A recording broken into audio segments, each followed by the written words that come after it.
नमस्कार दोस्तों। तो आज की हमारी कहानी है सती का स्वांग। बादशाह अकबर दिल्ली के राजा थे। उनके राज्य में एक काजी रहता था। वह काजी अपने धर्म के प्रति कट्टर था। एक दिन धार्मिक वाद विवाद में वह बीरबल से उलझ गया।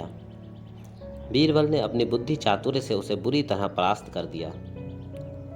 काजी अपने अपमान से क्रोधित हो उठा। उसने बीरबल से बदला लेने की ठान ली। काजी दिल में क्रोध की भावना लिए दिल्ली शहर छोड़ किसी अन्य नगर में जा बसा और वहां बहरूपिये का स्वांग सीखने लगा।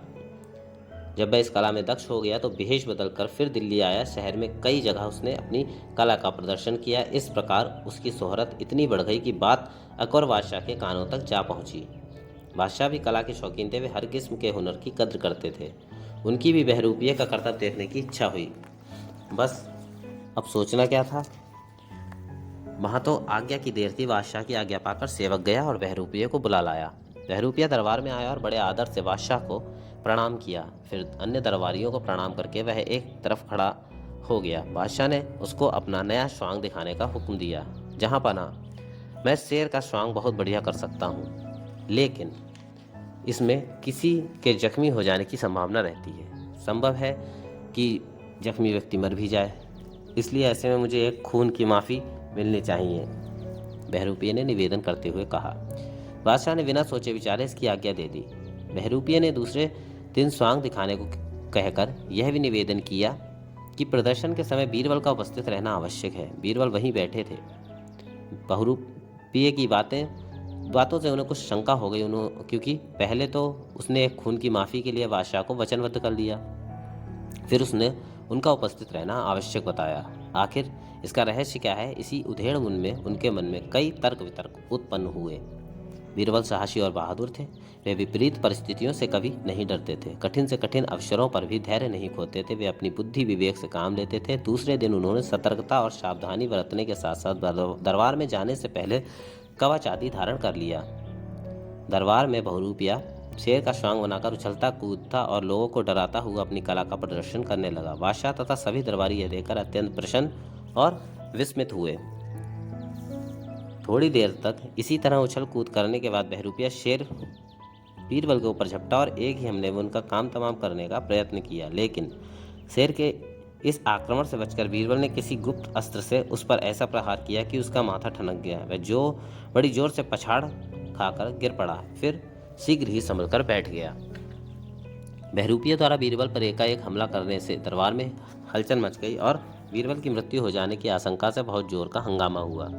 बादशाह भी यह देखकर घबरा गए। उन्होंने सोचा कि बहरूपिये ने जो एक खून की माफ़ी ली थी और प्रदर्शन के समय बीरबल को उपस्थित रहने को कहा था, उसमें अवश्य कोई गहरा भेद है। उसने बीरबल की जान लेने के लिए ही ऐसी बात कही होगी।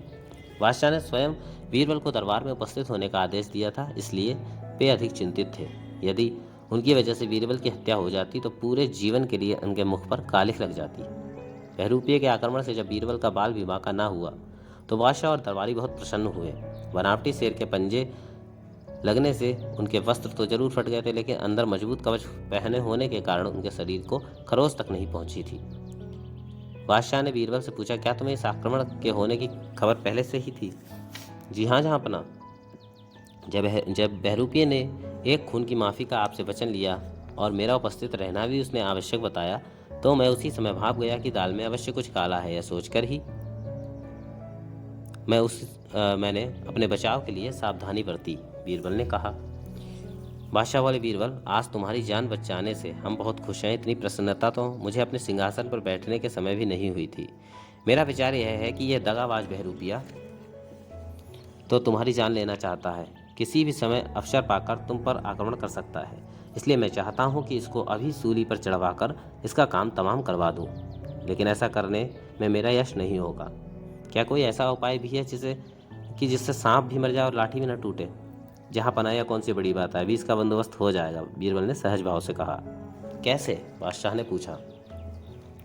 बस आप देखते जाइए। इतना कहकर बीरबल ने बहरूपियों को संबोधित करते हुए कहा, तुम्हारी कला तो बहुत अच्छी है जहाँपनाह, तुमसे बहुत खुश हैं। कल तुमको सती का स्वांग करना होगा। यदि इसमें तुम्हें सफलता मिली तो बहुत सा इनाम दिया जाएगा। इसने पहले जो स्वांग दिखाया है उसका क्या इनाम दिया जाना चाहिए? बादशाह ने पूछा। जहाँपनाह, इसके लिए इसे साल भर के लिए दीवान का पद दिया जाना चाहिए, लेकिन शर्त यह है कि सती का स्वांग दिखाने में सफल हो जाए तब। यदि यह सफल ना हुआ तो इसे फांसी की सजा मिलनी चाहिए, बीरबल ने उत्तर दिया। बादशाह तथा अन्य दरबारियों ने बीरबल के इस कथन का भरपूर समर्थन किया। दीवान की पदवी प्राप्त होने के लोभ में बहरूपिया फूला न समाया, लेकिन बीरबल की शर्त से घबरा उठा। अब वह करे तो क्या करे। वह समझ गया कि बीरबल ने बदला लेने के लिए ही ऐसी शर्त रखी है। वह यह भी जानता था कि सती के स्वांग में जान का खतरा है। यदि वह ऐसा नहीं कर पाया तो उसे फांसी की सजा मिलेगी। लाचार होकर उसने दूसरे दिन सती का स्वांग दिखाने का वायदा कर लिया। इधर बीरबल ने एक कुंड तैयार कराया जिसमें लकड़ी और कोयला जला दिया गया। तत्काल उपचार के लिए चिकित्सकों का भी इंतजाम कर दिया गया। दूसरे दिन निश्चित समय पर सभी दरबारी तथा दर्शक गण एकत्रित हुए। बीरबल के ऊपर आक्रमण करने वाले बहरूपिये की बादशाह भी प्रतीक्षा कर रहे थे। सभी मन ही मन अत्यंत प्रसन्न हो रहे थे कि आज एक धोखेबाज बहरूपिये को अपनी करनी का फल मिलेगा। बहरूपिया सती के वेश में उपस्थित हुआ। उसकी वेशभूषा सचमुच बड़ी लुभावनी थी। सती के वेश की स्वाभाविकता का तो कहना ही क्या था, यही उसकी सबसे बड़ी खूबी थी। कुंड को देखते ही वह कांप उठा। उसके मन में तरह तरह के विचार उठने लगे। पहले तो उसने सोचा कि सारा भेद खोल दे, पर वह ऐसा नहीं कर सका। अंततः उसे कुंड में जाकर बैठना ही पड़ा। किसी तरह वह कुछ पल उसमें रहा, लेकिन इतनी ही देर में उसका शरीर झुलस गया। जब बीरबल ने उसकी यह दुर्दशा देखी तो उनका कोमल हृदय पिघल गया। यद्यपि वह उनका अहित करना चाहने वाला था, फिर भी उसका दुख उनसे देखा नहीं गया। तत्काल ही उन्होंने सेवकों को आज्ञा देकर उसे कुंड से निकलवा दिया। चारों तरफ बीरबल की वाहवाही होने लगी। बीरबल धन्य है इत्यादि नारों से आकाश मंडल गूंज उठा। बीरबल की उदारता से बहरूपिये के दिल में उनके प्रति श्रद्धा उत्पन्न हो गई। वह अपने कुकृत्य पर पछताने लगा। जब बहरूपिया बिल्कुल स्वस्थ हो गया तो एक दिन भरे दरबार में उपस्थित हुआ। अपना पूर्व परिचय देते हुए उसने कहा, मैं वही काजी हूँ जो बीरबल से वाद विवाद में हार गया था। इसी कारण मेरे दिल में बुरी भावनाएं पैदा हो गई थी। मैंने इसकी हत्या करने की कोशिश की, लेकिन मुझे अब उनकी बुद्धिमत्ता व उदारता का ज्ञान हो गया है और मैं अपने उस बैर भाव को बिल्कुल भूल गया हूँ।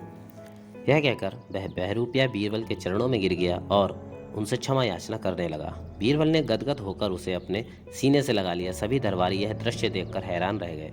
इस तरह बीरबल और काजी का मनमुटाव बिल्कुल समाप्त हो गया। बादशाह अकबर बीरबल की इस युक्ति से अत्यंत प्रसन्न हुए, क्योंकि बीरबल की उदार भावना से उनका शत्रु भी उनका मित्र बन गया था।